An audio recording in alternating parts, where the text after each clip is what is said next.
Hello everyone, आज हम करेंगे क्लास 5th का हिंदी का चैप्टर गुरु और चेला। इसके जो भी इम्पोर्टेंट क्वेश्चन बन सकते हैं, ग्रामर का पोर्शन है या फिर एक बच्चे को जो इस चैप्टर से क्या क्या समझ आना चाहिए, एज अ टीचर जो है आप क्या क्या चीज़ें उनको बता सकते हैं जो बच्चों को समझ आनी चाहिए। सबसे पहले तो ये कविता है, तो कविता को जो है उचित हाव भाव लय ताल इन सब के साथ में पढ़ना, और उसके बाद में जो भी नए शब्द आए उनके अर्थ बताना ताकि बच्चे उन शब्दों को अर्थों को समझ पाएँ। जो भी मुहावरे इसमें आएंगे उनका वाक्य में प्रयोग कर पाना, उनका अर्थ बताना, और अलग अलग देशों की मुद्राएं यानी कि उनकी करेंसी कौन सी है वो बता पाना।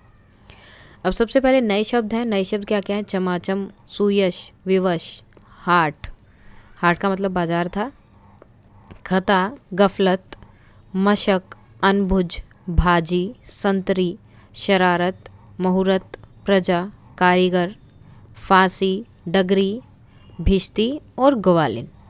ये सब नए शब्द हैं। अब शब्दार्थ हैं आपके। चेला, चेला का मतलब शिष्य, धेला, धेला मतलब पैसे, डगरी रास्ता, शीश सर, सुयश मतलब प्रसिद्धि, कौन है जो यहाँ पर बहुत ज़्यादा प्रसिद्ध है या फिर जिसके बारे में यहाँ पर सबसे ज़्यादा बातें होती है। यहाँ पर वो राजा के बारे में पूछ रहे थे। भाजी, भाजी का मतलब क्या था? कोई भी एक सब्जी। पधारे मतलब आना, अनबुझ मूर्ख, मुसीबत समस्या। हाट का मतलब क्या है? बाजार। उसके बाद विवश मतलब मजबूर। खता का मतलब गलती, दनादन जल्दी जल्दी, भिश्ती मजदूर, फौरन तुरंत। गफलत मतलब भूल, जल्लाद जो फांसी पर चढ़ाने वाला आदमी होता है वो। उसके बाद आती हैं देश और मुद्राएं। जैसे इटली, इटली में अब देखो मुद्रा क्या होती है? एक करेंसी होती है, हर एक जगह की अलग अलग करेंसी होती है। जैसे इंडिया में जो करेंसी है उसे हम रुपए बोलते हैं, तो इसी तरह से हर देश की अपनी अलग अलग मुद्रा है, करेंसी है, जिसको वो अलग अलग नाम से बुलाते हैं। जैसे इटली में उनकी क्या है? यूरो, बांग्लादेश टका, सऊदी अरब रियाल, भारत रुपया, जापान येन, अमेरिका डॉलर और इंग्लैंड में पाउंड। और नीचे दिए गए शब्दों के चित्र बनाओ। अब ये जो भी चीज़ें हैं इनके आपको उसमें जैसे वहाँ पर दिया हुआ था, गगरी मतलब जो मटका होता है वो, इस तरह से आप बना सकते हो। मशक वो जो एक लेकर खड़े थे जिसके अंदर वो पानी डालते हैं, एक बड़ा सा चमड़े का बैग। यहाँ पर आप कोई भी राजा यहाँ पर ड्रॉ कर सकते हैं जिसके सर पे जो है मुकुट होगा वो। ग्वालिन एक औरत जिसने अपने सर पे मटकी रखी है। सड़क के लिए आप इस तरह से कुछ भी बना सकते हैं, तो आपको इस तरह से इनकी ड्राइंग बनानी है। हाट का मतलब है बाजार, जिसमें जो है बहुत सारी दुकानें लगी होंगी इस तरह से, और हर दुकान पर कोई ना कोई सामान रखा होगा। आगे है लिंग बदलो। मोटा मोटी, पंडित पंडिताइन, ग्वाला ग्वालिन, चेला चेली, राजा रानी, महाराजा का महारानी। पर्यायवाची शब्द। पर्यायवाची शब्द क्या होते हैं? वो शब्द जिनका अर्थ जो है सेम होता है, यानी कि मतलब उनका सेम रहता है। जैसे गुरु, गुरु का मतलब है अध्यापक, शिक्षक। तीनों जो हैं एक ही इंसान के लिए आप यूज़ कर सकते हैं। जैसे आपका नाम है, आप घर पे आपको किसी और नाम से बुलाते हैं, आपके फ्रेंड आपको किसी और नाम से बुलाते होंगे, स्कूल में आपका कोई और नाम होगा, लेकिन एक ही इंसान के वो तीनों नाम है, तो ये सब जो है इसी के नाम होते हैं, इनका अर्थ सेम होता है।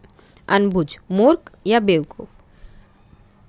प्रजा जनता, लोग। चेला शिष्य, विद्यार्थी। संसार दुनिया, जगत। गलती गफलत और खता। उसके बाद में तुक वाले शब्द, राइमिंग वर्ड, जिसके लास्ट में जो है मतलब जब आप उनको पढ़ रहे हैं तो एक तरह से तुकबंदी उसमें बनती रहेगी, राइमिंग उसमें आती रहेगी। जैसे राजा, प्रजा, बाजा, खाजा। चमकती, दमकती, झमकती, धमकती। तो ऐसे सेम सेम से जिनकी साउंड रहेगी वो। भारी, सारी, खारी, नारी। चढ़ाओ, बढ़ाओ, बताओ, मचाओ। छेला, मेला, धेला, अकेला, झमेला। गफलत, शरारत, हिकमत, करामत। तो मतलब जिनकी साउंड जो है सेम रहेगी वो। प्रश्नोत्तर क्वेश्चन आंसर अब आपके आ गए हैं। पहला है गुरु और चेला घूमते घूमते कहाँ पहुँचे? तो गुरु और चेला घूमते घूमते कहाँ पहुँचे थे? अंधेर नगरी में। अंधेर नगरी की प्रजा राजा के मरने पर खुश क्यों हुई थी? अंधेर नगरी का राजा कैसा था? मूर्ख था, और उसके कामों से प्रजा जो है परेशान थी, इसलिए उसके मरने से क्या हुई? सारी प्रजा जो है खुश हुई थी। गुरुजी ने क्या बात कही थी? सो गुरुजी ने कहा था कि यह शुभ मुहूर्त है, यानी कि बहुत अच्छा समय है। इस समय जो भी फांसी पर चढ़ेगा वो अगले जन्म में चक्रवर्ती राजा बनेगा और पूरे संसार पर राज करेगा। और इस वजह से क्या हुआ था, राजा फांसी पर चढ़ गए थे। अत्यधिक बारिश के कारण राज्य में क्या हुआ? तो अत्यधिक बरसात होने से राज्य की दीवार गिर गई। गुरु और चेले से ग्वालिन ने नगरी के बारे में क्या कहा? तो ग्वालिन ने कही कि यह अंधेर नगरी और यहाँ का राजा कैसा है? अनबुझ है, यानी कि मूर्ख है। गुरु और चेले के पास क्या नहीं था? उनके पास धेला नहीं था, यानी कि बिल्कुल भी पैसे नहीं थे।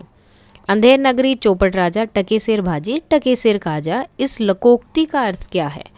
सब देखो, मुहावरे और लोकोक्ति में लोक, ये दो वर्ड से बना है, लोक प्लस उक्ति, यानी कि लोगों के द्वारा कही गई जो बातें होती हैं उनको उसे जो है लोकोक्ति बोलते हैं।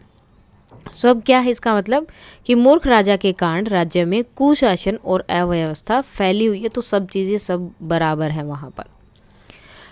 इस कहानी में आए सभी पात्रों के नाम लिखकर उनके द्वारा कही गई कोई एक एक पंक्ति लिखो। जैसे गुरु ने क्या कहा, यह कौन सी नगरी और यहाँ का राजा कौन है? चेला बोलता है पहले गुरुजी के दर्शन करवाओ, उसके बाद चाहे फांसी चढ़ाओ।